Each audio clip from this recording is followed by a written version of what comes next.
그동안 계속 나랑 다른 선을 갔는데 변칙적으로 해야지 맨날 똑같이 하면 다 패가 읽히잖아요. 이건 진짜 공과 사를 구분해야 되는 그런 순간이 아니겠는가 싶습니다. 출제 범위에서 벗어나셨어요. 아니 저는 줄리 페더 씨가 한 4강 이상 갈 줄 알고 제 스스로에게 지금 감탄하고 있었는데요. 나와서 인터뷰 네. 어떠세요? 근데 모두 예상을 뒤엎는 선택을 네. 멋있게 하고 싶지 않습니까?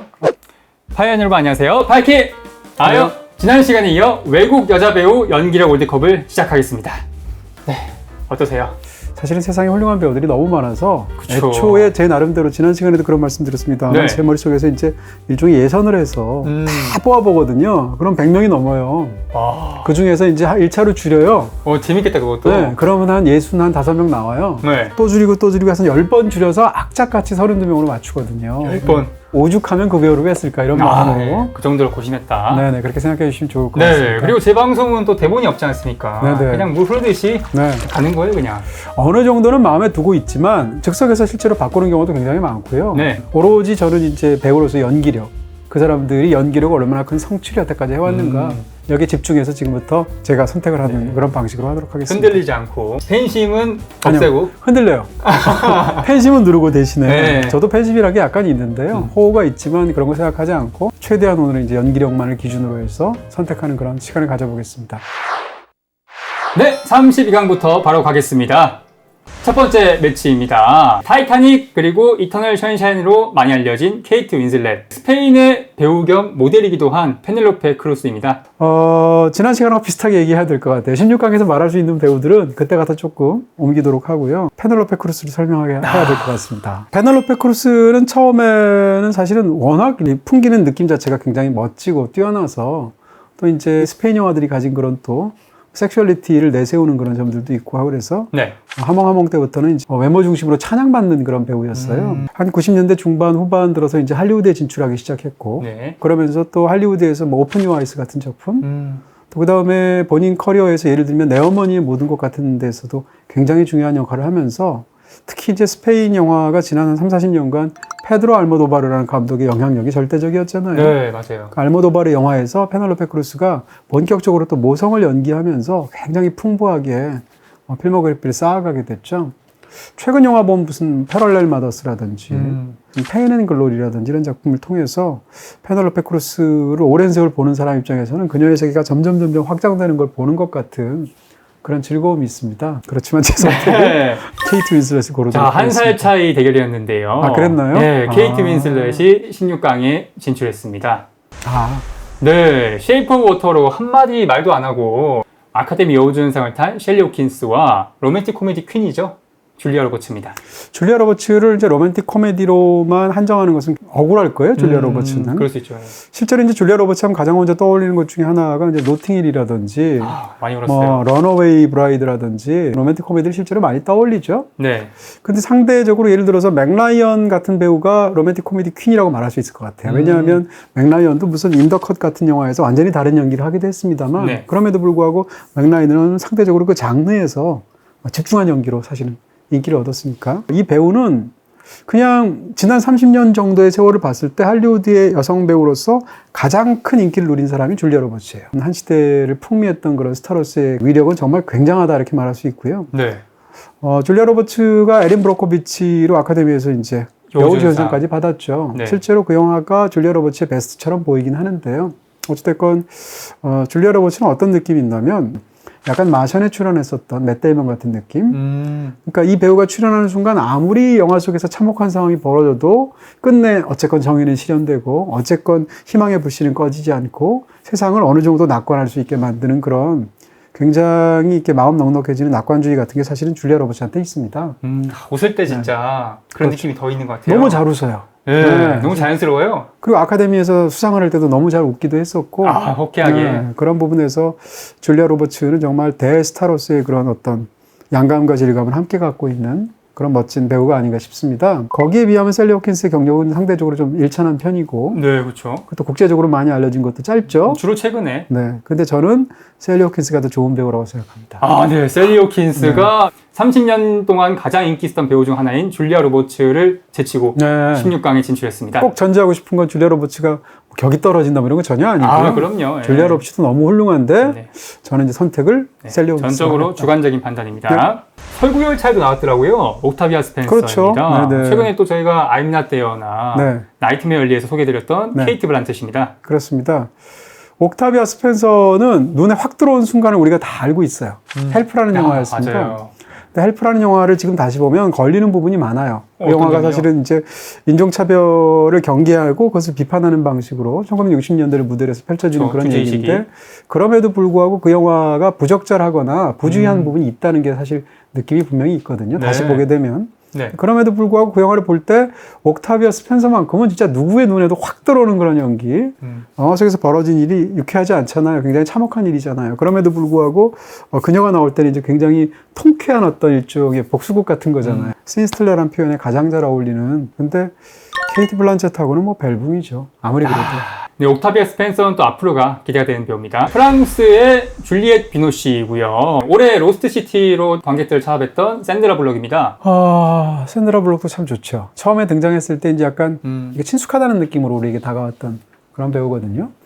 샌드라 블록이 본격적으로 스타가 된 것은 90년대 사실은 스피드란 영화에서 그 큰 버스, 네, 키아누 리스와 함께 버스 운전을 직접 하잖아요. 그렇게 네. 하면서 보여주었던 어떤 그런 두 사람의 합 이런 걸로 이제 키아누 리스도 대스타가 되고 샌드라 블록도 스타가 됐던 거였는데 샌드라 블록은 지금 보면 저는 이제 그래비티라는 영화를 떠올릴 수밖에 없고요. 원맨쇼죠 거의. 맞아요. 초반 뭐 조지 클루니가 나온다고 하지만 조지 클루니도 네. 한 3분의 1쯤 되면 없어지잖아요. 음. 그렇게 생각한다면 처음부터 끝까지 그 넓은 우주에 혼자 남아서 그 모든 연기를 다 하죠. 네, 근데 90분 그 안에서 동안. 네, 혼자 울기도 하고 웃기도 하고 옛날 추억도 적고 이러면서 어떤 강렬한 의지를 보여주면서 결국 귀환하는 그런 얘기를 펼쳐지는데 네. 그래비티는 진짜 샌드라 블록의 모든 것 같은 느낌이 있죠.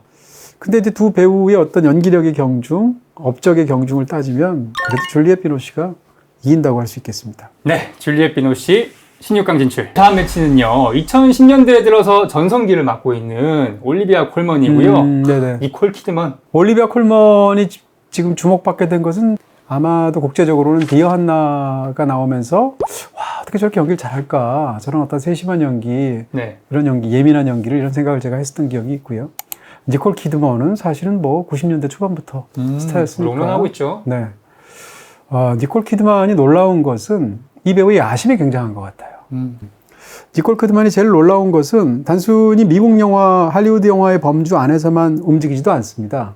그러니까 상대적으로 국제적인 감각이 가장 눈이 밝다고 할 수 있고 국제적으로 막 떠오르거나 절정에 도달한 어떤 그런 연출력을 보이고 있는 뛰어난 감독들이 있잖아요. 그 감독들하고 계속 협업을 하고 있어요. 박찬욱 감독. 박찬욱 감독도 있죠. 스토커라는 영화에 나왔고 네. 라스 폰 트리에도 있잖아요. 네. 도구빌 같은 영화에 나왔잖아요. 그 다음에 또 비교적 최근에는 요르고스 란티모스도 있단 말이에요. 이 사람이 갖고 있는 그런 예민한 예술적인 감시가 무엇보다도 최고의 감독들하고 외국 감독이라도 협업을 해서 자기 어떤 그 영화적인 그런 연기적인 야심을 채워가려는 그런 부분이 굉장히 놀랍다라는 것이죠. 동급의 어떤 배우들에게서 보기 어려운 그런 미덕이거든요. 거기다가 또 연기력이 점점 나아지고 있잖아요. 더 뛰어나지고 있으니까. 아직도. 네. 그렇게 따지면 니콜 키드만인데 정말 언급할 영화가 많은데 말이죠. 글쎄 말이에요. 30개는 되는 것 같습니다. 니콜 키드만도 언젠가 이 특집으로 속죄하겠다 이런 말씀을 드리면서 오늘은 올리비아 콜먼을 고르겠습니다. 네, 니콜 키드만이 떨어질 정도로 강력한 대진이었습니다. 근데 이제는 한국 배우 같아요. 탕웨이. 진짜 저도 지금 딱 보면서 헷갈렸어요, 살짝. 네, 한국 사람이 왜 나와? 또 올해 블랙 위도우에서 나왔었죠. 레이첼 바이스입니다. 저의 선택은 탕웨이인데요. 레이첼 바이스 참 좋은 배우죠. 에너미 앳더 게이트 같은 거 보면 진짜 주드라와 함께. 네, 그 어떤 그 전쟁의 그 참화 속에서도 그 뭐라고 그럴까요? 굉장한 간절함 같은 연기 같은 걸 굉장히 또 뛰어나게 하기도 하고 또 최근에는 더 페이버릿 같은 영화를 보면 이전과 완전히 다른 초강력 캐릭터를 연기하잖아요. 네, 아까 나왔던 올리비아 콜먼과 함께. 그렇죠. 케미가. 네. 뭐 더 페이버릿은 그 에마 스톤까지 세 사람 다 연기가 굉장히 좋은데요. 네. 어쨌건 레이첼 바이스도 참 진짜 훌륭한 배우죠. 근데 그 감정적 깊이라는 측면에서 네. 탕웨이를 따라갈 배우가 진짜 드물지 않겠나라는 생각이 듭니다. 단순히 이게 우리랑 좀 더 가깝고 한국 영화에 나와서가 아니라 탕웨이를 고르도록 하겠습니다.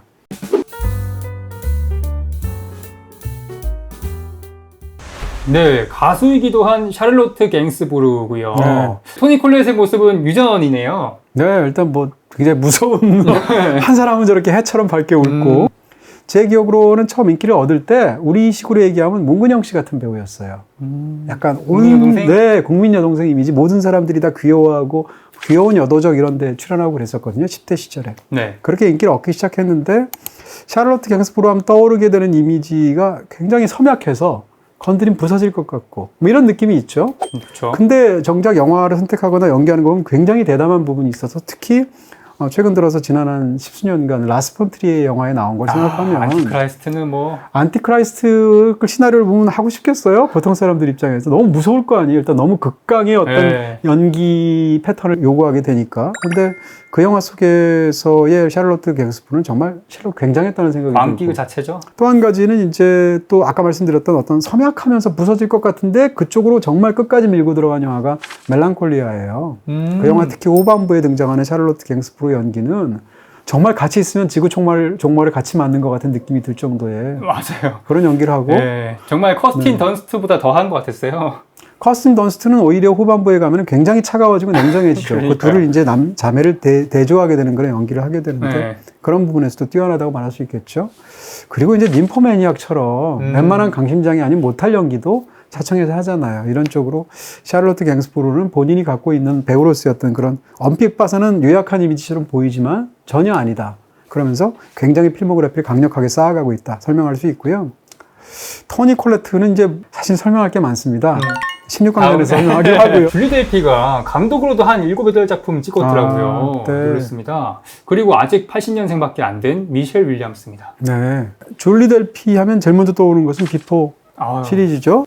줄리 델피가 훌륭한 것은 그 세 편에서도 공동 각본가이기도 하고 아까 말씀하신 것처럼 감독으로 데뷔했을 때 자기가 자작 시나리오를 써서 영화화하기도 하고 네. 뉴욕에서 온 남자, 뭐 파리에서 온 여자 본인이 만든 그런 영화들도 국내에서도 두세 편 개봉했어요. 솔직히 말하면 감독으로서 굉장히 훌륭하다는 생각은 안 듭니다. 그럼에도 불구하고 본인이 직접 연출도 하고 각본도 쓸 줄 알고 그리고 이제 줄리 델피가 한국에 굉장히 넓게 국제적으로 한국을 포함해서 알려지게 된 것은 크시스토프 키에슬롭스키라는 작고한 굉장히 뛰어난 폴란드 감독이 있는데 그 감독의 삼색 시리즈가 지금까지도 명작으로 말한단 말이에요. 블루, 화이트, 레드인데요. 그 블루를 찍었던 사람이 바로 줄리엣 비노시고요. 두 번째 작품으로 나왔던 화이트에서 바로 줄리 델피가 주인공으로 국제적으로 또 굉장히 유명해지게 되는 어떤 계기가 됐었죠. 근데 미셸 윌리엄스를 이길 수는 없을 것 같다는 생각이 지금 머릿속에서 반짝 드네요. 얼마 전에 제 홀리모터스 다룬 이후로 레오스 카락스 감독 작품을 보는데 나쁜 피의 엄청 어린 시절 줄리 델피가 나오더라고요. 거의 처음이었을 거예요. 네. 네, 나쁜 피 자체가 레오스 카락스의 두 번째 작품이기도 하고요. 네, 다음 매치입니다. 샤를리즈 테론으로 많이 아실 텐데 표기법이 샬리즈 쉐런이 맞죠? 예전에 사실 어려웠어요. 정확하게 어떻게 발음하는지 또는 똑같은 스페링이라고 해도 같은 미국 사람이라도 다르게 발음하기도 하거든요. 근데 요즘은 그게 상대적으로 알기가 좀 더 쉬워졌죠. 그쵸. 검색하는 것도 쉬웠고 국립국어. 사운드 검색 같은 게 굉장히 쉬워지거든요. 네. 그러니까 저는 이제 실제로 외국 사람들이 어떻게 발음하는지를 녹음해서 올려놓는 사이트들이 있어요. 샬리즈 테런이라고 쓰는 게 사실은 맞기는 한 것 같습니다. 근데 어쨌건 지금은 저표기법으로 쓰도록 하고요. 샬리즈 테런의 연기는 저는 어떤 느낌이 든다면 저 사람이 이 세상 사람이 아닌 것 같아요. 왠지. 그러니까 어느 순간에 갑자기 외계에서 어떤 사람이 와서 지구인으로 바꾼 다음에 연기를 굉장히 잘하는 것 같은 사실은 맨인 블랙에 나오는 외계인 같은 네. 그래서 프로메테우스에서 잘 어울리더라고요. 그렇게 볼 수도 있겠네요. 네. 근데 배우가 주는 이미지도 그렇고 연기 방식도 그렇고 연기를 너무 잘하는데 사람이 아닌 것 같아요. 대체 불가능한 그런 이미지가 있다. 배우로서는 그것은 굉장히 강력한 강점이죠. 네. 네, 그런 샬리즈 테런이 갖고 있는 어떤 확고한 장점과 특히 이제 뭐 몬스터 같은 영화에서 보면 외모를 막 쓰잖아요. 그런 측면에서 그 영화에서는 일부러 특수 문장을 하면서 외모를 망가뜨려 가면서까지 어떤 뛰어난 연기를 하게 되는데 연쇄살인범. 네, 그런 면에서 샬리즈 테런이 했던 그런 성취도 굉장히 강하다고 할 수 있죠. 그럼에도 불구하고 조디 포스터가 뭐 이른 나이긴 하지만 10대, 20대 때 했던 그 엄청난 그런 필모그래피를 따라갈 수는 없을 것 같습니다. 네, 이 두 배우를 보면 두 영화가 떠오르는데요. 어떤? 라비앙 로즈와 네네. 주디. 비슷하지 않습니까? 실제로 두 배우의 최고작이라고 말할 수 있겠네요. 아, 네. 그동안 계속 나랑 다른 선을 갔는데 하산하세요. 네, 네. 르네 젤웨거는 처음 나왔을 때 굉장히 귀여운 느낌이 들잖아요. 브리짓 존스의 일기 보면 네. 코미디도 되게. 그렇죠. 그런 코믹 연기를 굉장히 잘하기도 하고 실제로 또 본인이 살을 찌우기도 하고 그 브리짓 존스의 일기에서도 이제 그 주인공 자체가 평범한 사람이잖아요. 비교적. 그렇죠. 그런 부분이 주는 어떻게 생각하면 샌드라 블록이 주는 어떤 그런 안정감이라고 그럴까 친숙함이라고 그럴까 그런 이미지가 있었는데 네. 그렇다 또 많은 분들이 좋아하시는 제리 맥과이어 같은 영화들도 있고 저한테는 사실 이제 시카고에서도 르네 젤웨거의 매력이 굉장하다고 생각합니다. 네. 사실은 그 영화에서 이제 많은 분들이 캐서린 제타 존스를 생각하시는 분들이 그러니까요. 있는데 예. 그 영화에서 르네 젤웨거는 저는 진짜 바짝바짝 빛나는 것 같아요. 춤추고 노래할 때나 아니면 일반적인 연기를 할 때나 언제든지. 네. 근데 그런 여태까지의 르네 젤웨거의 뛰어난 연기도 작년에 나온 연기에 비하면 작년에 폭발했죠, 거의. 주디를 보면 이런 연기를 만나는 건 배우한테도 일생일대의 기회겠다라는 생각이 들고요. 이런 연기는 평생 한 번밖에 못하겠다라는 생각이 들죠. 왜냐하면 인생의 그 모든 희로애락을 다 감싸 안고 전부 다 응축시켜서 해야 되는 연기잖아요. 네, 수십 년의 세월도 함께. 그렇죠. 영광보다는 어떻게 생각하면 훨씬 더 진한 그런 어떤 전락의 순간에서 마지막 불꽃 같은 그런 연기일 텐데 네. 그런 면에서 르네 젤웨거의 주디는 기념비적인 연기라고 할 수 있겠죠. 근데 제가 지금 이렇게 몇 편의 뛰어난 영화들을 말씀을 드렸는데 마리온 코티아르가 그동안 보여주었던 정말 훌륭한 연기까지 생각한다면 그래도 이렇게 좀 저울질을 하다가 마리온 코티아르를 선택할 수밖에 없을 것 같습니다. 이 배우도 헬프에서 옥타비아 스펜서와 그러네요. 함께 열연을 네. 펼쳤죠. 바이올라 데이비스고요. 독일의 산드라 힐러입니다. 네, 뭐 잔드라 필러라고도 말을 해야 될 텐데 독일어식으로 하려면 네. 뭐 국제적으로 일단 산드라 필러라고 말을 하죠.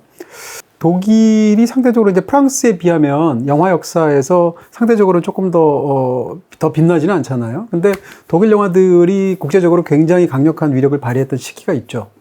예를 들면 뭐 1920년대 표현주의 영화라거나 아니면 70년대에 뭐 뉴저먼 시네마라거나 네. 그러다가 최근에 다시 또 독일 영화들이 국제적으로 박강을 받는 것 같아요.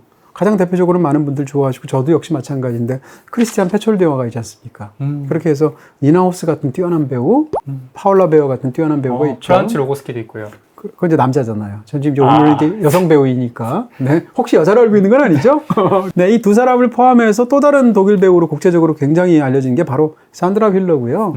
국내에서도 아주 진지한 사랑을 받았던 인디아일이라는 영화 있었잖아요. 또 무엇보다도 토니 에드만이라는 아주 뛰어난 영화가 있습니다. 네. 그 영화를 보면 이제 산드라 필러가 처음부터까지 굉장히 연기적으로도 반짝반짝 빛난다는 느낌을 주게 되는데요. 그래서 지금 사실은 국제적으로 굉장히 위력을 넓혀가고 있는 그 독일 영화의 어떤 가장 큰 어떤 선봉? 버팀목과도 같은 그런 배우가 산드라 휠러가 아니겠는가라고 생각이 들죠. 근데 그 배우의 어떤 기본 그 연기력을 타고난 재능이라던가 그걸 폭발시키는 능력이라던가 이런 쪽으로는 그래도 바이올라 데이비스가 한 수위가 아니겠는가 이렇게 생각이 드네요. 네, 바이올라 데이비스 16강 진출했습니다. 최근에 밀란으로 조금 체면 구기긴 했지만 중화권을 대표하는 여자 배우죠. 공리. 그리고 아카데미 여우조연상을 2번 탔더라고요. 힐러리 스윙크입니다. 네. 공리는 사실 요즘 관객 입장에서는 예를 들어서 무슨 장만옥이라든지 네. 뭐 장쯔이라든지 심지어는 판빙빙이라든지 이런 그 배우들이 훨씬 더 스타 같잖아요. 근데 공리는 사실은 뭐라고 할까요? 그러니까 아까 말씀드린 것처럼 어떤 상대적으로 국제적으로 홀대받는 나라, 국제적으로 이렇게 굉장히 스포트라이트를 받지 않는 나라가 외국에 집중적으로 알려지는 시기가 있다고 쳐보세요. 한국 영화 하면 한국 영화가 막 알려질 때 예를 들어서 올드보이 하면 뭐 최민식이라거나 혹은 기생충이라면 송강호라 이런 사람들의 얼굴로 한국 영화가 사실상 대표가 되게 되거든요. 그러네요. 사실은 이제 중국 영화가 국제적으로는 사실상 80년대 중반까지는 거의 알려져 있지 않았었습니다. 그러다가 80년대 말이 되면 소위 제5세대 감독들이라고 말하는 감독들이 대거 진출하는데 대표적으로 누군가 하면 바로 장이모 감독 혹은 첸카이거 감독 이런 사람들이죠. 근데 장이모나 첸카이거의 가장 뛰어난 영화들의 공리가 다 주연을 했거든요. 페르소나라고 볼 수 있죠. 그래서 공리는 사실상 국제적으로 알려지게 되었던 중국 영화의 대표적인 얼굴이었던 거예요. 네. 그래서 이 배우가 실제로 뛰어난 것도 있고 그리고 또 그런 것이 시기적으로 굉장히 잘 맞은 타이밍도 있고 해서 80년대 말부터 공리가 90년대까지 보여줬던 활약, 대표적으로 패왕별이라든지 제일 처음에 붉은 수수밭이라든지 홍등 같은 작품도 빼놓을 수 없을 것이고요. 굉장히 많거든요. 풍월이라든지 뭐 이런 영화들. 이런 영화를 통해서 특히 인생 같은 영화도 있겠네요. 공리는 사실상 가장 매혹적인 그런 동양의 배우로 90년대 굉장히 큰 각광을 받던 정말 엄청난 대스타입니다. 근데 힐러리 스랭크가 연기 더 잘하는 것 같아요. 아, 이렇게 한마디로 일축하시는. 네. 네, 올해 문포를 통해서 관객들을 찾아왔던 할리베리고요. 타미 페이의 눈으로 네. 오스카 여우주연상을 탄 제시카 체스테인입니다. 네, 할리베리는 일단 아카데미상을 받았는데 아카데미 역사를 통틀어서 흑인 여자 배우로 여우주연상을 받은 최초의 처음이었죠. 사례가 예. 할리베리예요. 할리베리가 그 수상을 하게 된 몬스터볼이라는 영화를 보면 자기 남편이 사형을 당한 거예요. 사형수의 죄를 아내인 저질러서. 거죠. 네. 그래서 어떤 남자랑 사랑에 빠졌는데 알고 봤더니 남자 사형을 집행한 남자예요. 그러면서 이제 겪는 어떤 그런 이야기들을 굉장히 진진하게 풀어낸 그런 영화인데 네. 받을 만한 그런 열연을 펼쳤던 굉장히 뛰어난 연기력의 소유자이기도 하고, 그리고 저는 이제 할리베리를 스톰으로 좋아하거든요. 엑스맨 시리즈를 워낙 좋아하기도 하는데 엑스맨 시리즈에 등장하는 멋진 캐릭터가 많잖아요. 근데 거의 제가 제일 좋아하다시피 하는 캐릭터가 사실 스톰이고, 눈에 흰자위만 남아있을 때 그 포스가. 그 의상하며 그 배우가 주는 아우라하며 그걸 영화적으로 표현한 거 하며 해서 스톰이라는 캐릭터가 저는 굉장히 멋있어 보이거든요. 어쨌건 그런 그 슈퍼히어로 영화에서 보여줬던 할리베리 어떤 뛰어난 그런 어떤 굉장히 파워풀한 그런 장르 연기도 있고. 캐드먼 때도 네. 연기는 좋았죠. 그렇게 말하기는 어렵죠. 네. 네, 다 좋았던 거 아니군요. 영화만 나빴던 건 아니죠. 근데 어쨌건 네. 근데 캐드먼 때도 할리베리 진짜 대인배라고 하잖아요. 그러니까 항상 그 어떻게 생각하면 이제 골든 라스버리 상이라고 해서 네. 라스버리가 이제 야유라는 뜻이 있으니까 일부러 오스카상이 있기 바로 직전에 그의 최악의 영화상을 시상한단 말이에요. 부문 막 선정하고 올해의 최악의 작품상, 최악의 여우주연상 이런 식으로. 근데 선정이 되면 배우 입장에서 얼마나 싫겠어요. 아, 되게 쿨해요. 근데 그 시상식에 받으러 갔잖아요, 자기가. 연설까지 했어요. 근데 연설을 또 어떻게 했냐면 이 사람이 굉장히 재밌는 것은 할리베리가 그로부터 몇 년 전에 아카데미를 받았잖아요. 근데 그쵸. 너무 본인이 영광스럽고 본인이 몰랐잖아요. 사전에 안 알려주니까. 근데 수상 연설할 때 정말 펑펑 울면서 자기가 했던 것이 약간 밈화돼 있었거든요. 네. 근데 최악의 영화상을 받을 때 밈화된 자기의 수상 연설을 갖고 와서 스스로 패러디를 해요. 아, 비가 깡을 이용해서 더 뜬 것처럼. 아, 그러네요. 딱 그렇게 볼 수 있어요. 굉장하다는 생각이 들었고, 할리우드에서 인종적인 다양성이라는 걸 펼쳐내는 데 있어서 굉장히 혁혁한 그런 어떤 공로를 세운 그런 뛰어난 배우가 아닌가 싶습니다. 네, 66년생이지만 아직도 활발하게 활동하고 있는 배우 할리베리. 아쉽지만 탈락입니다. 저 사진만 봐도 굉장히 멋있지 않아요? 저는 굉장히 멋있다는 잘 어울려요. 네. 네, 미스터 앤 미세스 스미스 때 사진인 것 같아요. 안젤리나 졸리 대 평론가님이 또 평소에 칭찬 많이 하시는 에이미 아담스입니다. 네. 에이미 아담스 위대한 배우예요.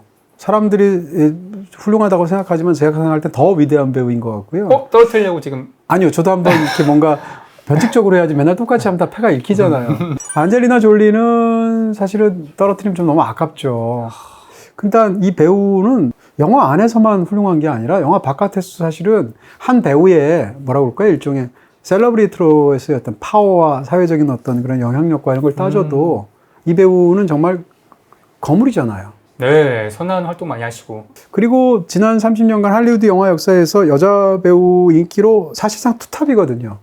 줄리아 로버츠의 시대가 앞에 있었고요. 네. 그 다음엔 안젤리나 졸리 시대예요. 실제로 미국에서 가장 좋아하는 배우가 누군가를 이렇게 한 통계들 쭉 보면 네. 그 두 사람이 서로 교대하다시피 해서 인기를 나중에 주고받았거든요. 근데 어쨌건 줄리아 로버츠는 예를 들어서 안젤리나 졸리 같은 거물의 느낌이 없죠. 그 사람이 거물의 느낌은 영화 안에서만 있잖아요. 네. 그런 부분에서 안젤리나 졸리는 사실은 영화 바깥에서의 자기네 삶도 굉장히 적극적으로 사실은 활동을 많이 하는 스타일의 배우다라는 얘기를 먼저 얘기할 수가 있고요. 안젤리나 졸리는 사실은 처음 아카데미를 받으면서 아주 어린 나이에 이렇게 주목을 받을 때 정말 혜성처럼 등장했어요. 요즘 관객들은 잘 기억 못할 수도 있는데 처음 만나는 자유라는 작품이었는데 안젤리나 졸리를 이름은 알고 있었지만 그 정도로까지 연기를 잘하는 배우인 줄 몰랐고, 또 그 영화의 주연 배우는 따로 있었거든요. 위노나 라이더였고 90년대는 위노나 라이더가 너무 중요한 배우였었죠. 근데 위노나 라이더를 보러 갔다가 안젤리나 졸리를 보고 나온 거예요. 그러면서 사실상 나이가 뭐 큰 차이도 없겠습니다만 세대 교체가 된 거거든요. 그런 면에서 그 혜성처럼 등장했던 순간, 그리고 그 이후까지 이후에 무슨 본인 스스로 이제 영화는 별로지만 뭐 툼레이더 같은 영화를 찍는다든지 또는 다양한 영화들을 통해서 저는 사실 이제 체인질링 같은 영화를 참 좋아하는데 네. 어쨌건 그런 부분에서 안젤리나 졸리는 어디서 나와도 거물이죠. 최근의 영화를 보면 내가 죽기를 바라는 자들 이런 영화를 보시게 되면 거기서도 안젤리나 졸리가 참 제대로 잡고 연기하는 것을 볼 수 있고요. 이터널스도 보면 감정적인 중심이잖아요. 네, 호평 많이 받았죠. 네, 그렇게 하면서 본다면 이 배우가 얼마나 큰 배우인지는 충분히 말할 수 있지만 네. 그래도 연기에 관해서는 뭐 에이미 애덤스가 한 수위가 아니겠나. 근데 62년생으로 네. 최고령이더라고요. 네. 제니퍼 제이슨 리 그리고 벨기에 배우죠. 네. 비르지니 에피라. 아, 네. 이건 진짜 제가 가장 공과 사를 구분해야 되는 그런 순간이 아니겠는가 싶습니다. 제니퍼 제이슨 리는 사실은 제 인생에서 너무 중요한 배우. 기자 시절에 네. 쓰신 칼럼 보니까 뭐, 그래요. 정말 네. 매니아셨더라고요. 거의 울면서 썼어요, 그 글을. 네, 감성이 아주. 네, 근데 먼저 비리지니 에피라를 먼저 얘기하면은요. 네. 비리지니 에피라는 사실은 국제적으로 물론 엘레 같은 영화에서도 인상적인 부분이 있었습니다만 그렇게까지 눈에 들어오지는 않았었죠. 근데 베네데타라는 어떻게 생각하면 굉장히 난폭하고 굉장히 강력하고 그러면서 보고 나면 정신이 썩 빠지는 것 같은 표현의 어떤 강도나 뭐 깊이나 모든 면에서 폴 버벤이라는 사람이 진짜 만만한 사람이 아니잖아요, 감독이. 그렇죠.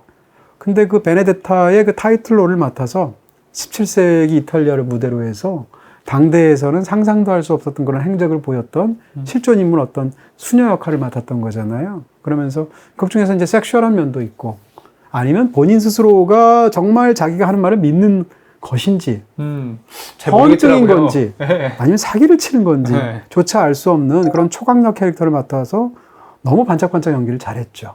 그런 신성이라고 말할 수 있을 것 같고요. 나이는 좀 어느 정도 되어 있지만 근데 솔직히 얘기해서 제 사심을 빼고 생각을 해도 제니퍼 제이슨 리가 윈인 것 같습니다.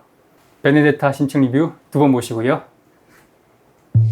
곰 세 마리가 따로 살고 있어. 그럼 결합할인은 어떻게? 그래도 결합 할인 받을 수 있지. 혼자 살아도 결합 할인해. 따로 살아도 결합 할인해. 예비 부부도 결합 할인해. 으쓱 으쓱 잘한다. 결합 할인 금액도 커졌다고? 추억의 홍콩 스타죠. 네. 장만옥. 추억 아니에요. 저한테 아니죠? 현재 진행형이에요. 네. 네. 장만옥 배우가 네. 2010년대 이후로 활동이 없어요. 네. 활동이 아예 없나요? 거의 없죠. 네. 뭐라고 그럴까요? 좀 물러나 있는 시기가 있고 다가 있는 시기가 있고 이럴 수 있잖아요. 네. 이것도 지금 32강에서 손꼽을 만큼 아까 니콜 키드만이 떨어진 것 같이 굉장히 둘 중에 한 명한테는 억울한 순간이겠는데 로자먼드 파이크는 사실 뭐라고 할까요? 이 배우가 훌륭한 거는 다른 배우가 훌륭한 거 꽤 달라요. 많이. 그래서 더더욱 더 귀하게 느껴지는데 이 배우는 악역을 너무 잘해요. 그래서 21세기 악역 베스트에 뽑았죠, 저희가. 네. 연기를 너무 잘해서 연기를 중에서 특히 이제 뭐라고 할까요? 나를 찾아줘 같은 영화를 보면 이 배우가 얼굴이 텅 비어 있다는 느낌이 드는데 왜냐하면 그 텅 비어 있음이 그 캐릭터의 핵심이에요.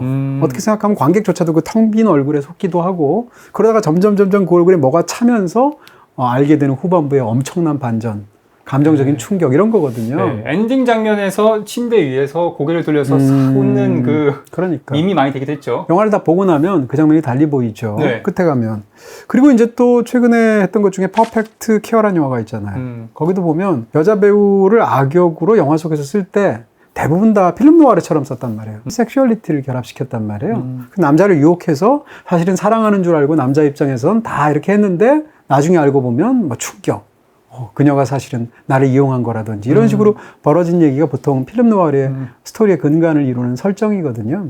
근데 로자먼드 파이크는 악역인데도 본인의 섹슈얼리티를 전혀 연기하지 않아요. 아주 초강력 슈퍼히어로 같은 느낌이죠. 네, 그러니까 우리가 실제로 거의 보지 못했던 그런 스타일의 악역이라는 측면에서도 훌륭하고 그게 악역인 이유는 네. 실제로 그 캐릭터가 야심만만한 데다가 머리도 굉장히 좋고 그러면서도 배짱이 두둑한 거예요. 그래서 생겨나는 어떤 그런 악한 포스거든요. 그런 측면에서 로자먼드 파이크의 악역 연기는 정말 영화사를 통틀어도 이렇게 유사한 사례가 많이 떠오르지 않을 정도로 굉장히 개성이 강하고 뛰어난 연기다라고 설명할 수 있는데요. 그렇지만 장만옥의 깊이를 아직은 못 따라가는 게 아닌가 라는 생각이 들고 장만옥을 추억이라고 얘기하셨지만 현재 진행형이라고 우기고 싶은 제 입장에서 네, 장만옥을 고르도록 하겠습니다. 네, 로자먼드 파이크는 저희가 한 2번 정도 소개 드렸으니까요. 그 편은 참고하시면 좋을 것 같습니다. 16강입니다. 네. 케이트 윈슬렛 대 셸리 호킨스. 한숨이 나오네요. 셀리 호킨스 굉장히 좋아합니다. 셀리 네. 호킨스 이제 특히 최근의 활약이 이 배우가 상대적으로 좀 늦게 빛을 보고 있잖아요. 쉐이프 오브 워터를 제일 먼저 떠올리실 텐데 쉐이프 오브 워터에서의 그녀가 보여주는 어떤 그런 감정적인 깊이, 설득력 이런 거 굉장하잖아요. 근데 그 이전에 블루 제스민을 보시면 셀리 동생으로 호킨스 나오죠. 거기 조연이잖아요. 네. 뭐라고 할까요? 제가 거기서 셀리 호킨스한테 정말 놀라거나 탐복한 것은 계급을 연기한다는 거예요. 맞아요. 당연히 배우가 계급을 연기해야겠죠. 뭐 네. 기생충이든 어떤 영화이든 그 영화 속에선 사회 계층에 관한 문제가 있고. 근데 거기서는 이제 똑같이 입양이 됐는데 언니는 굉장히 부유한 남자랑 결혼을 했고 동생은 똑같이 입양이 되어 있지만 유전자는 나누지는 않은 거잖아요. 둘 다 입양됐으니까. 그렇지만 셀리 호킨스는 상대적으로 뭐라고 할까요? 좀 이제 부유하지 않은 환경에 있는 데서 자라서 비슷한 그런 남자를 만난 거죠. 계급적으로. 그러다가 다시 만난 거거든요. 자매가. 당연히 케이트 블란쳇이 정말 탁월한 연기를 하지만 네, 상도 받았고요. 셀리 호킨스도 진짜 굉장하다는 생각을 제가 그 영화를 보면서 했고 처음부터 끝까지 정말 뭐라고 그럴까요? 그 상황에서 그렇게 잘하는 사람이라면 저런 행동을 할 것 같은 그런 뉘앙스와 표정과 연기를 하고 있는 거예요. 그런 면에서 근데 아직까지는 케이트 윈슬렛인 것 같아요. 네. 네. 셸리 호킨스 해피고 럭키에서 거기서도 천진한 진짜 연기. 좋았죠. 네. 진짜 너무 사랑스럽지만 약간 조금 민폐일 것 같기도 하고 되게 몰입이 잘 됐어요. 네, 해피고 럭키에서도 셀리 호킨스 연기 진짜 잘하죠. 네, 케이트 블란쳇과 줄리엣 비노시입니다. 네. 줄리엣 비노시는 이렇게 얘기할 수 있어요. 지난 한 40여 년간 프랑스 영화에 만약에 여성 배우에 국한시켜서 얘기한다면 결국 줄리엣 비노시하고 이자벨 윗베르예요. 혹은 조금 더 위로 가면은 이제 이자벨 아자니까지 한 세 사람 네. 정도를 얘기할 수 있을 텐데 줄리엣 비노시는 진짜 성실한 배우 같고요. 아까 말씀드린 것처럼 장만옥 최근에 연기가 별로 없잖아요. 네. 이런 식으로 배우가 30, 40년 연기하다 보면 슬럼프도 있게 되고 상대적으로 물러나 있기도 하고 이렇단 말이에요. 은퇴하다 번복하기도 하고. 줄리엣 비노시는 상대적으로 다작입니다. 그리고 제 기억으로는 쉬었던 순간이 없고요. 계속 영화를 찍고 있는데 20대 초반에부터 찍었던 레오스 카락스랑 같이 함께 했었던 그 나쁜 영화에 피나 대해서. 폭리프 연인들. 그렇죠. 뽕내프 연인들 같은 작품, 뭐 나쁜 피 같은 작품 말씀하신 대로. 그 다음에 말씀드렸던 키에슬롭스키 작품 중에서 뭐 볼루 같은 작품도 굉장히 훌륭하고. 네. 그러다가 할리우드로 진출을 해서 바로 아카데미를 받아버렸잖아요. 잉글리시 페이션트 같은 그런 작품도 있고요. 최근에도 사실은 줄리엣 비노시의 영화의 어떤 그런 필모그래피를 보다 보면 하이라이프 같은 영화에서 그런 SF 영화에서 줄리엣 비노시가 했던 연기를 보면 진짜 파격적인 연기를 한단 말이에요. 완전. 본인에게도 파격적이기도 네. 하고 영화사의 어떤 맥락을 봐도 파격적이기도 하고 그 다음에 파비안네에 관한 진실은 사실은 그 영화에 가장 어울릴 것 같은 뭐 배역이 파격적이진 않지만 굉장히 잘 녹아 들어가는 연기를 하고 있기도 하고 트루 시크릿 보면 얼마나 깊은 연기를 양자로 오가면서 해요. 자기와 또 다른 자기가 내세운 그런 자아 사이에서 이런 면에서 줄리엣 비노시야말로 진짜 현재 진행형으로 지금 벌써 30년, 40년 동안 굉장한 연기들을 하고 있다는 측면에서 프랑스 영화에서 너무 중요하죠. 근데 지금 제가 본 것 중에 가장 대진운이 나빠요. 야, 줄리엣 비노시가 세계 3대 영화제 최초로 여우주연상을 다 싹쓸이한. 그렇죠. 사람들이 이제 보통 이제 수상한 걸로 기억하게 되는데 네. 누구도 부정할 수 없는 커리어를 갖고 있는데요. 그렇죠. 저한테는 이게 최소한 4강으로 보이거든요. 최근에 사랑을 카피하다라는 영화를 봤는데 2시간 동안 대사가 엄청 많은데 그 대사 속에서 섬세하게 감정이 변하는 거를 잘 연기하더라고요. 사랑을 카피하다도 언젠가 꼭 소개드리고 싶은데 네. 진짜 아바스 키아로스 카미가 이란 바깥에서도 얼마나 영화를 잘 만들지를 보여주는 정말 훌륭한 영화였죠. 어쨌건 줄리엣 비노시의 그런 다양한 스펙트럼을 제대로 골라오셨는데 출제 범위에서 벗어나셨어요. 아니 저는 줄리엣 비노시가 한 4강 이상 갈 줄 알고 참고로 제 방송 대본이 없다는 점 다시 한번 강조드립니다. 사전에 알려드리는 게 없기 때문에 이런 불상사가 생겼는데 덕분에 좋은 영화 보셨잖아요. 네, 매번 설레요. 어떤 내용으로 방송이 진행될지. 자, 올리비아 콜먼 대 탕웨이입니다. 이거 참 진짜 팬심이냐 냉정한 뭐 이성이냐 뭐 이런 건가요? 개인적으로는 탕웨이를 너무 좋아합니다. 멜러 영화의 역사에서도 정말 드문 배우라는 생각이 들고요. 탕웨이는 사실은 필모그래피도 굉장히 좋아요. 우리한테 사실은 그렇게 강력하게 각인시켜준 게 새끼잖아요. 처음 시작이. 새끼부터 시작해서. 네. 그 다음에 한국 영화로 와서 만추에서 굉장하잖아요. 영화죠. 그 다음에 완전히 다른 쪽의 연기죠. 왜냐하면 그 대상화된 캐릭터인데 대상화된 캐릭터로 너무 연기를 잘하는 지구 초의 왕 같은 작품도 있고 그리고 또 올해 우리에게 헤어질 결심까지 선사했잖아요. 그러니까 이것은 물론 탕웨이는 한국에서 가장 잘 알려진 중국과 합쳐서 그런 배우이겠습니다만 탕웨이는 실제로 굉장히 훌륭한 배우다라고 얘기할 수 있을 텐데 최근에 올리비아 콜먼이 폼이 너무 좋아요. 연기 네. 너무 잘해요. 진짜 올리비아 콜먼이 지금 절정인 것 같아요. 이것도 역시 아까 줄리엣 비노시만큼이나 대진 운이 안 좋지 않나 싶은데요. 올리비아 콜먼을 고르겠습니다. 제가 그러고 보니까 새끼, 만추, 지구 최후의 밤, 헤어지 결심 다 다뤄봤더라고요. 다 그래요? 네, 총 4개의 썸네일을 저희가 쫙 보여드리겠습니다. 토니 콜렛 대 미셸 윌리엄스입니다. 유저는 정말 그 공포영화 역사에 오래 시간이 지나도 그대로 남을 저는 지금 사실 몇 년 나온 지 안 됐기 때문에 말을 하기는 어렵겠습니다만 정말 기념비적인 영화가 될 것이다라고 지금 생각하고 있고요. 그 영화는 물론 연출이 가장 뛰어나죠. 그럼에도 불구하고 거기서 보여준 토니 콜렛의 연기 굉장하고요. 사실은 사람들이 잘 기억을 못해서 그런데 토니 콜렛은 처음부터 연기를 잘했어요. 호주에서 영화를 찍던 사실 이제 국제적으로 알려진 게 90년대 중반에 뮤리엘의 웨딩이라는 영화인데요. 네. 뮤리엘의 웨딩이라는 영화를 보면 진짜 토니 콜렛이 처음부터 끝까지 반짝반짝하는 영화거든요.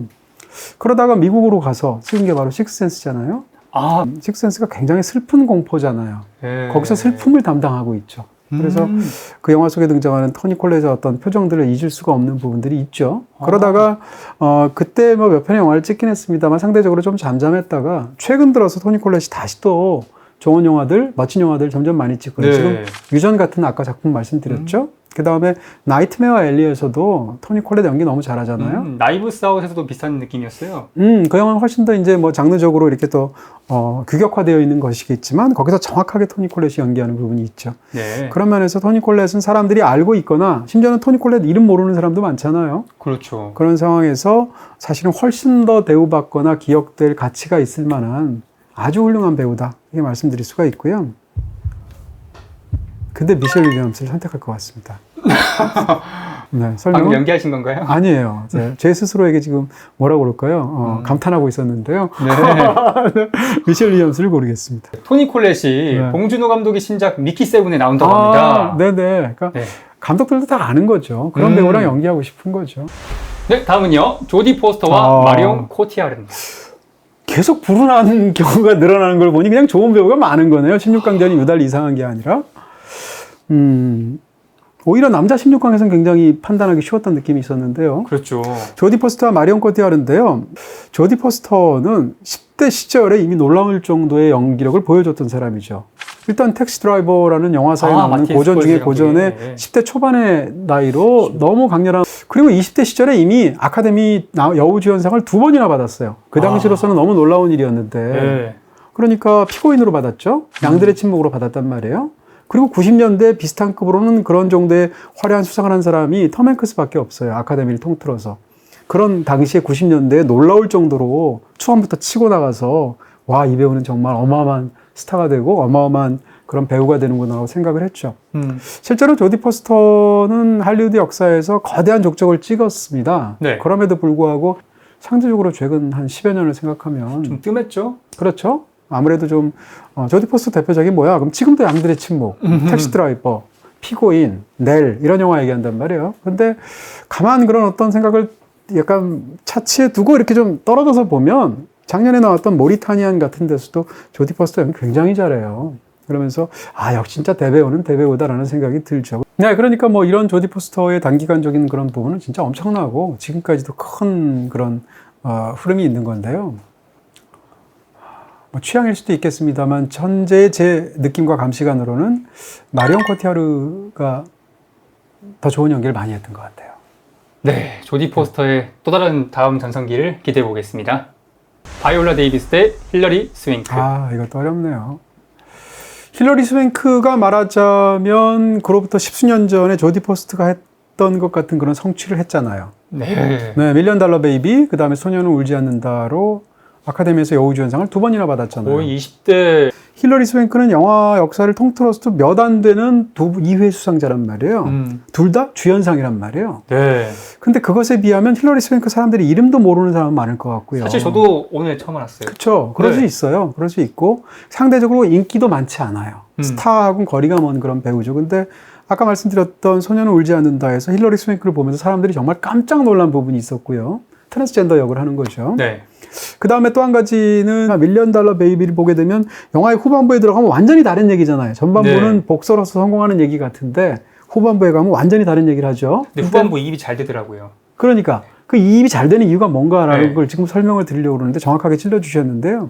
전반부에서 힐러리 스웬크가 얼마나 뭐라고 할까요? 삶에서 성공에 곰주려 있고 노력을 하는 캐릭터인지를 디테일을 통해 너무 잘 보여줘요. 대표적으로 무슨 원래 가난했던 사람이잖아요. 극 중에서. 그러다 보니까 성공해서 권투로 돈을 벌거나 이길 때마다 돈을 모아가지고 예를 들면 펀치볼을 산다든가 이럴 때 너무 좋아하는 거예요. 왜냐면 자기 생에 그렇게 큰 성공을 그 정도에서는 해가지고 이걸 사본 적이 없거든요. 이런 것들을 단계를 쌓아서 이 디테일들을 너무 연기를 잘하니까 후반부에 너무 엄청난 일이 벌어지는데 그녀가 그걸 받아들이는 게 이해가 돼요.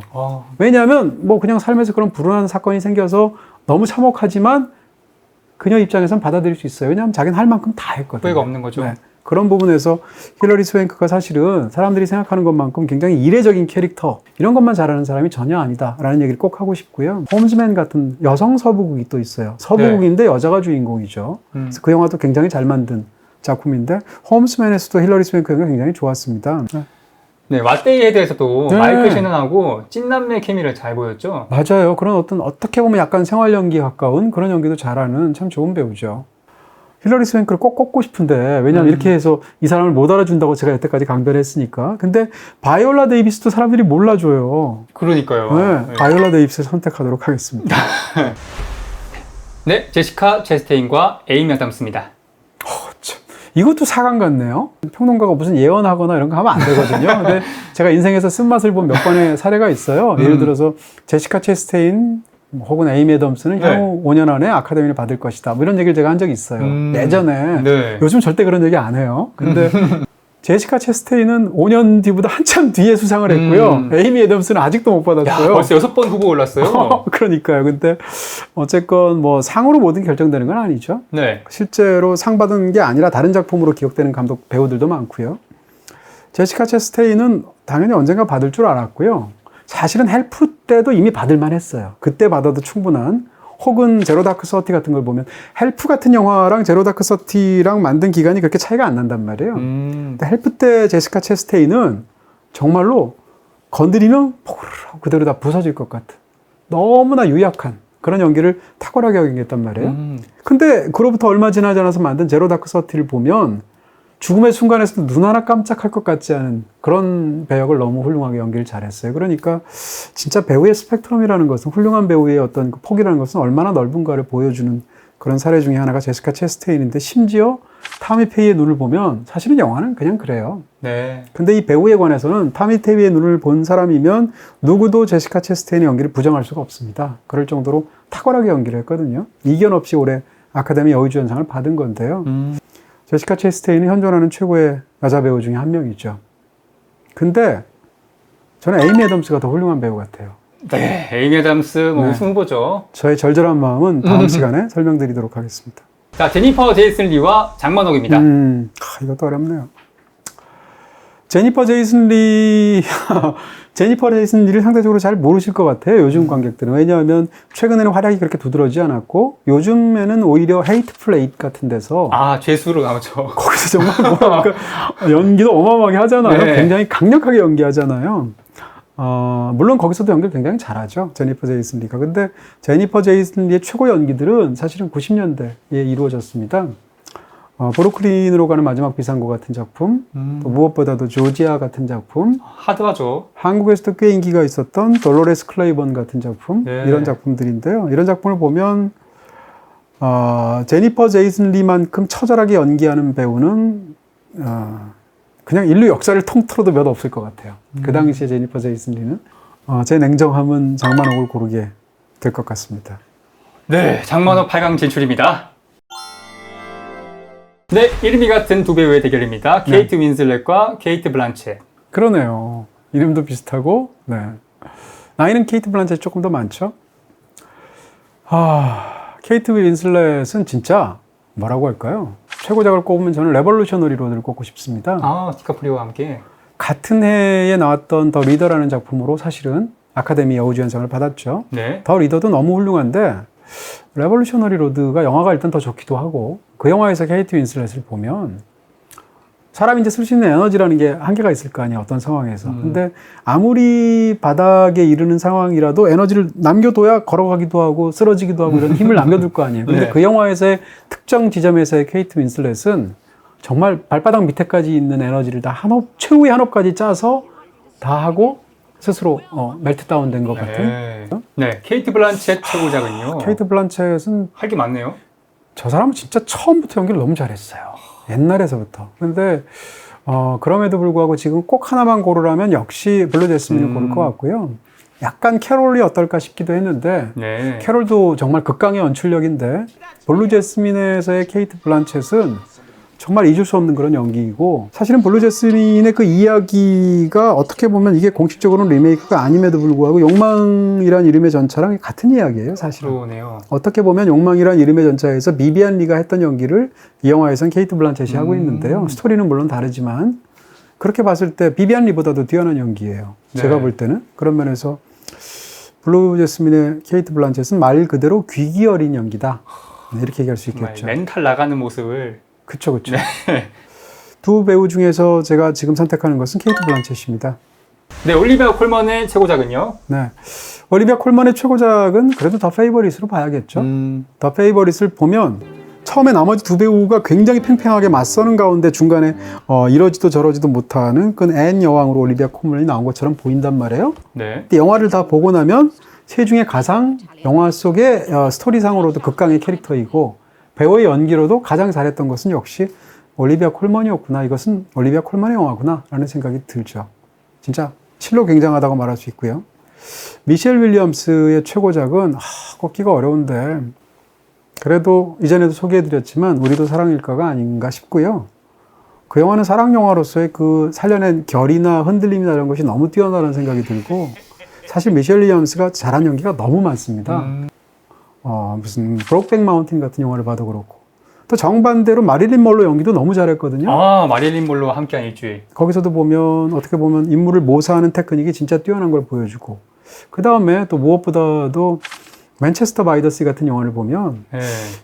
슬픔을 정말 이렇게까지 진하게 표현하는 배우가 있을까? 모든 배우가 슬픔을 연기하지만 마치 미셸 윌리엄스는 뭐라고 그럴까요? 마음속에 이렇게 울음이나 이런 것들 저장 탱크가 따로 있는 것 같은 느낌? 마음속에 아주 깊고 진한 어떤 우물이 하나 있는 것 같은 느낌이에요.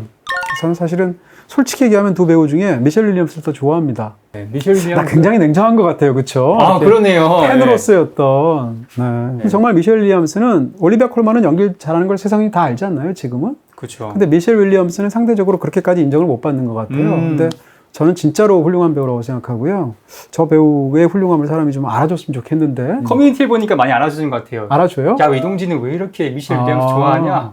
미셸 윌리엄스나 에이미 애덤스 같은 사람을 좋아한다기보다는 네네. 저는 그래요. 어떤 감독을 제가 좋아할 때도 그 감독의 사람을 좋아하는 게 아니라 훌륭한 영화를 많이 만드니까 그 감독이 좋은 거예요. 마찬가지로 제가 미셸 윌리엄스를 좋아하는 건 저 사람의 외모를 좋아하거나 저 사람의 어떤 평소 나왔을 때 토크쇼에서의 어떤 인상을 좋아하는 게 아니고요. 이 배우가 사람들이 생각하는 것보다 저는 훨씬 더 훌륭한 배우라고 생각하기 때문에 좋아한다. 이렇게 설명할 수 있을 것 같아요. 네, 그리고 또 블루 발렌타인 같은 영화를 보면 진짜 사랑의 어떤 극단까지 가는데 반면에 너무 처절한데 그 영화 속에서 또 미셸 윌리엄스가 엄청 귀엽기도 하거든요. 거기서 춤추거나 이런 장면을 보면. 그러니까 사실은 참 진짜 그런 쪽으로 감정을 최적으로 연기하는 배우다 이렇게 생각이 들죠. 마리온 코티아르의 최고작은요? 마리온 코티아르의 최고작은 마리온 코티아르 진짜 연기 좋은 작품이 너무 많은데 그래도 라비앙 로즈? 라비앙 로즈죠. 라비앙 로즈에서 마리온 코티아르가 얼마나 잘했는지는 한 가지만 얘기하면 됩니다. 그게 사실은 이제 전기 영화이잖아요. 네. 그리고 이제 프랑스 사람이라면 잊을 수가 없을 정도로 역사에 남는 가장 중요한 가수 중에 한 명이잖아요. 바로 에디트 피아프 얘기인데 에디트 피아프가 키가 147cm예요. 실제로. 와. 에디트 피아프가 작은 참새란 뜻이거든요. 네. 그런 예명이 붙을 정도로 몸이 작다는 게 굉장히 유명한 사람인데 근데 코티아르는? 마리안 코티아르가 169cm예요. 야. 근데 영화를 보다 보면 중반 이후에 147cm로 보입니다. 그러네요. 별로 이질감이 느껴지지 않았어요. 그러니까 사실은 어떻게 보면 신체적으로 완전히 다른 사람을 연기하는데도 불구하고 이 배우가 연기를 너무 잘하니까 네. 그냥 에디트 피아프로 보이는 거예요.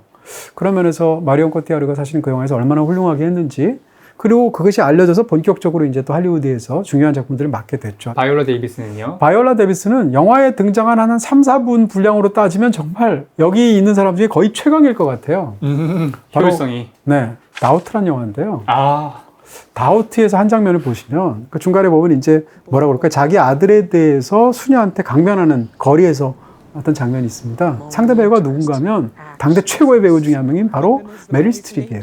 근데 메릴 스트립을 상대로 그 사람을 나무 토막으로 만들어버리는 한 3, 4분짜리 연기를 하는데 왜 내가 이 사람을 몰랐지? 이런 느낌이 들죠. 아니나 다를까 그 이후로 바이올라 데이비스가 경력이 풀리기 시작했고요. 실제로 그 위에는 뭐 아카데미 후보에 오르기도 한 마레인이 그녀는 블루스 같은 영화를 보면 이 배우가 정말 뭐라고 그럴까요? 그냥 군림하잖아요, 장면에. 그런 정도의 어떤 엄청난 카리스마까지 보여주게 되는데 기본적으로 바이올라 데이비스를 보면 재능을 타고났고요. 그 다음에 제가 생각할 때 아주 잘 훈련된 배우라는 생각이 듭니다. 너무 훌륭한 배우예요. 근데 그래도 사실 현재까지 어떤 이력이나 어떤 그 사이의 업적을 보다 보면 마리온 코티아르를 올려야 될 것 같습니다. 네, 앞으로 바이올라 데이비스의 주연 작품을 많이 볼 수 있었으면 좋겠습니다. 네. 셉니다. 에이미 아담스, 장만호. 장만옥은 사실 이제 중국권, 또 홍콩권, 뭐 홍콩 이쪽의 배우들이 그런 것처럼 걸출한 감독이 있어야 배우들도 알려져요. 너무 당연한 얘기잖아요. 홍콩의 경우는 사실 이제 왕가이죠. 왕가의 경우가 가장 큰데요. 장만옥의 최고작은 화양연화로 봐야죠. 화양연화에서 그 치파오를 소화할 때, 그 심지어는 이제 심리나 이런 것에 따라서 치파오를 얼마나 많이 갈아입었는지가 화제가 되고 있잖아요. 그리고 그 영화 속에서 장만옥은 뭘 하지 않아도 그냥 좁은 골목에 국수 사러 갔다가 오고 국수 사러 그런 얘기 보여주는 거잖아요. 네, 국수 사 먹는데 왜 이렇게 우아한지 모르겠어요. 그러니까 말이에요. 그렇게 가는데 다른 사람이 자기가 좋아하는 사람이 남들 눈앞에서는 아는 척할 수 없는 사랑하는 사람이 오면 몸을 싹 비껴가잖아요. 그거 자체가 그 영화의 거의 최고 장면이잖아요. 그러니까 당연히 화양연화가 그런 위대한 작품이 된 것은 물론 왕가이 때문이죠. 그렇지만 양조위, 특히 이제 장만옥 이런 그 위대한 배우들의 협업으로 그 영화의 가장 미묘한 부분을 살린 게 아닌가 싶고요. 많은 분들이 못 보신 영화 중에 클린이라는 영화 있어요. 네. 장만옥의 남편이 올리비아 아사여스였잖아요. 헤어진 다음에 만든 영화인데 마약 중독 때문에 감옥까지 갔다 돌아온 여자 얘기거든요. 클린이라는 데서도 보면 장만옥의 어떤 그런 뭐라고 그럴까요? 그런 감정을 깊고도 다양하게 소화내는 어떤 극강의 연기력을 볼 수 있는 그런 작품입니다. 네, 수상도 했고요. 네, 에이미 아담스의 최고작은요. 에이미 애덤스야말로 최고작을 고르기가 진짜 어려운 배우구나라는 생각을 지금 하게 됩니다. 일단 연기력이 너무 강고하고 출중한 영화들이 너무 많이 떠오르고요. 다 제각각의 의미로 다 달라요. 훌륭한 게. 그래서 좀 진짜 고르기 어려운데 그냥 한두 장면만 보면 그렇게까지 훌륭한 연기라고 생각이 안 드실 수도 있지만 사실 영화 전체로 보면 에이미 애덤스만큼 저 배역을 저렇게 훌륭하게 소화할 만한 그런 배우가 있었을까? 라는 생각이 드는 영화가 사실 컨택트입니다. SF 영화 아닙니까? 물론 그렇죠. 네, 바로 테드 창의 유명한 소설을 영화화한 작품인데요. 그 영화는 굉장히 지적인 영화이면서 네. 또 뒷부분에 가면 감성적인 부분이 아주 중요한 부분인데 그런 데서 에이미 애덤스 연기가 진짜 좋지 않았나 싶은 생각이 들어서 그리고 컨택트의 훌륭한 장면을 저희가 영화기로는 통해서 설명드리기도 했어요. 맞습니다. 네, 네. 보시면 좋을 것 같습니다. 그래서 네, 제 선택은 장만옥 너무 좋아하지만 네, 결코 팬심에 의한 선택이 아닙니다. 에이미 애덤스를 고르도록 하겠습니다. 네, 4강 진출했습니다. 네, 관록인 두 배우죠. 케이트 블란쳇, 올리비아 콜먼. 네, 한 30년쯤 사랑받은 배우와 최근에 상대적으로 한 10년쯤 사랑받았지만 누구보다도 반짝이는 그런 배우인데요. 케이트 블란쳇을 고르겠습니다. 마리온 코티아르와 에이미 애덤스. 진짜 이것도 네, 너무 고민이 되는데요. 에이미 애덤스를 고르겠습니다.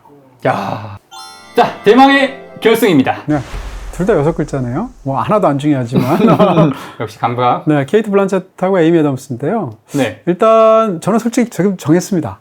정했어요. 그러니까 여러분의 의견에 따라서 바뀌는 게 아니다. 그럼에도 불구하고 굉장히 팽팽하니까 네. 이번에 한번 좀 여쭤보고 싶습니다. 여기 지금 모두 7명의 스텝 출연자까지 있는데요. 자, 최종 우승자는 케이트 블란쳇일 것 같다. 한 분이요? 한 명이에요? 나와서 인터뷰 어떠세요? 왜 케이트 블란쳇이 훌륭한지에 대해서. 매니저 왜 그러는 거지? 튀고 싶어서? 네. 자, 네, SK 브로드밴드. 그러면 에이미 애덤스일 것 같다. 네. 에이미 애덤스. 아무래도 예, 네. 평론가님의 6대 그간 1이군요. 칭찬들을 생각해보면 자, 일단 뭐 어느 쪽이 맞는지 네. 치킨은 누가 받아가는지는 잠시 후에 제가 말씀드리도록 하고요. 네. 뭐 당당 치킨 싸잖아요. 그걸로 쏠게요. 아, 그렇죠. 예, 프랜차이즈 치킨 3분의 1이죠. 아, 이거 절대 저거 아니고요. 아, 예, PPL 저는, 아니고요. 예, 평론가님. 네. 근데 모두 예상을 뒤엎는 선택을 네. 멋있게 하고 싶지 않습니까? 그거하고 관계없어요. 저는 이미 정했기 때문에. 케이트 블란쳇은 사실은 존재감이라는 측면에서 보면 어떻게 생각하면 지난 회차랑 약간 비교해 설명하면 와킨 피닉스 같은 배우. 아, 존재감이 정말 극강이에요. 케이트 블란쳇은 제 생각에는 이렇게 뭐라고 할까요? 이렇게 무슨 영화에 올림푸스 신전이 있고 그것이 저 산 위에 거대한 신전이 있다고 하면 거기서 내려다보면서 연기하는 것 같은 느낌, 항상 계단 위에 올라가 있는 느낌, 이럴 정도로 위압감을 주고, 이 배우가 최근에 나오면 사실은 그 배우를 중심으로 영화가 도는 것 같은 느낌이 있죠. 브래들리 쿠퍼가 연기 너무 잘하잖아요. 네. 지금 그 경력에서 거의 최고점에 도달해 있는데 브래들리 쿠퍼조차 그 나이트메어 엘리를 보면 그럼 두 사람 연기할 때 케이트 블란쳇만 보여요. 케이트 블란쳇의 어떤 그 등장했을 때 그 장면 속에서 사람들이 케이트 블란쳇만 보게 만드는, 대표적으로 캐롤 같은 영화를 보시면 저런 눈빛으로 저렇게 쳐다보면 상대방이 누구이든 간에 네, 네. 마음을 빼앗기지 않을 수 없다. 진짜 캐롤은 대사 없이 눈빛만으로, 그것도 멀리서 하는 그런 그 신호가- 눈빛만으로 진짜 100만 명 죽일 것 같지 않습니까? 네. 너무너무 강렬한 그런 눈빛이잖아요. 캐롤 같은 데서도. 그 다음에 최근에 무슨 돈 룩업 같은 영화를 보면 그런 장르 코미디에서도 연기를 정말 진짜 극강의 어떤 그런 연기력을 보여주죠. 에이미 애덤스가 위대한 것은 뭐라고 할까요? 이 사람이 연기하는 몇 가지를 분류를 어슴푸레하게 할 수는 있습니다. 대표적으로 굉장히 독특하면서 강력한 캐릭터를 연기를 잘해요. 대표적으로 아메리칸 허슬 같은 캐릭터, 아, 매혹적이죠. 파이터 같은 캐릭터를 보면, 파이터는 권투 선수들 영화인데 네. 권투는 극 중에서는 하지도 않은 에이미 애덤스가 제일 잘할 것 같아요. 강인하죠. 그 정도로 진정한 파이터는 극 중에 에이미 애덤스가 아닌가라는 느낌? 네. 반면에 세상에서 가장 순수하고도 가장 그런 뭐라고 할까요? 이게 무결한 캐릭터로 연기도 에이미 애덤스가 너무 잘하거든요. 아, 많이 안 준벅이죠. 보셨을 텐데 지금 말씀하셨던 준벅 같은 캐릭터, 혹은 영화에 따라서 다우트 같은 영화를 보시면 다우트라는 속에서 그냥 정말 사람들끼리 그 서로 뒤엉키면서 겪는 그런 어떤 마음의 어떤 일종의 의심의 지옥도 같은 걸 보여주는데, 그 모든 것이 가능하게 하는 무결한 캐릭터로 에이미 애덤스가 있기 때문에 존재하는 거거든요. 그런 어떤 연기를 또 하지 않습니까? 그 다음에 또 아까 물론 강인한 캐릭터의 연장선상이지만 뭐라고 할까요? 이제 영문학사의 전통이 그렇기도 하고, 이 영문학 쪽, 영국과 미국 쪽에서의 어떤 서사 전통에서 맥베스 부인이라고 하는, 이전에도 설명한 적 있는 초강력 악력 캐릭터가 있단 말이에요. 네. 비유적인 의미에서 악력. 그러니까 어떻게 생각하면 당대의 어떤 그런 그 상황 속에서 남자 뒤에서 충동질하는 것처럼 보이지만 사실상 이 남자보다 그녀가 훨씬 더 강하고 사실상 그 모든 상황을 조종하고 있는 마스터 같은 영화를 보시게 되면 아, 완벽한 맥베스 부인이죠. 네, 랭캐스터를 조종하는. 그렇습니다. 그런 측면에서 이 에이미 애덤스의 연기 풀은 정말 넓다고 할 수 있고요. 에이미 애덤스가 또 뛰어난 점 중에 하나는 그냥 이 배우는 진짜 말 그대로 영화 배우인 것 같고요. 이 사람이 사생활에서 누구를 만나든 뭐 결혼을 하든 말든 실제 어떤 일을 벌이든 무슨 연설을 하든 하나도 안 중요할 것 같고 오로지 스크린 안에서만 살아가는 그런 배우일 것 같은 느낌이 든다는 거죠. 어떻게 얘기하면 케이트 블란쳇은 와킨 피닉스랑 비슷하고 어떻게 얘기하면 네. 에이미 애덤스는 필립 필립 시모 시모 호프만하고 비슷합니다. 네. 이렇게 말하면 더더욱 에이미 네. 애덤스일 것 같죠? 자, 오늘은 과연. 제 최종 선택은 그렇죠? 케이트 블란쳇입니다. 어! 사람들이 케이트 블란쳇은 다들 위대한 배우라고 생각하는 것 같아요. 근데 근데 사람들이 에이미 애덤스는 그렇게까지 위대한 배우라고 생각 안 하는 것 같아요. 그래서 조명을 그러니까 위해서. 네, 일반적인 평판에 비하면 제가 에이미 애덤스를 훨씬 더 높게 평가하고 있는 건 사실이고요. 네. 솔직히 얘기하면 이 상황에서 에이미 애덤스를 너무 고르고 싶은데 지금 이 순간에는 사실은 케이트 블란쳇이 그래도 현재까지로는 더 훌륭한 배우가 아닌가. 자, 현호준 매니저 치킨 쏩니다. 네, 훌륭하십니다. 네. 이동진 평론가님과 현호준 매니저의 선택입니다. 네. 케이트 블란쳇. 사실 에이미 애덤스를 제가 선택하면 치킨 6마리 쏴야 되잖아요. 그래서 순식간에 이렇게. 케이트 블란쳇은 한 마리만 쏴도 되거든요. 네. 농담이고요. 자. 다시 하라고 해도 케이트 블란쳇을 고를 것 같습니다. 네. 자, 정말 오늘 훌륭한 배우들 많이 알아가는 것 같아서 기분이 좋아요. 솔직히 말하면 그거예요. 네. 왜 굳이 이렇게 2회 나누고 연령대로 나누고 왜 그러는가?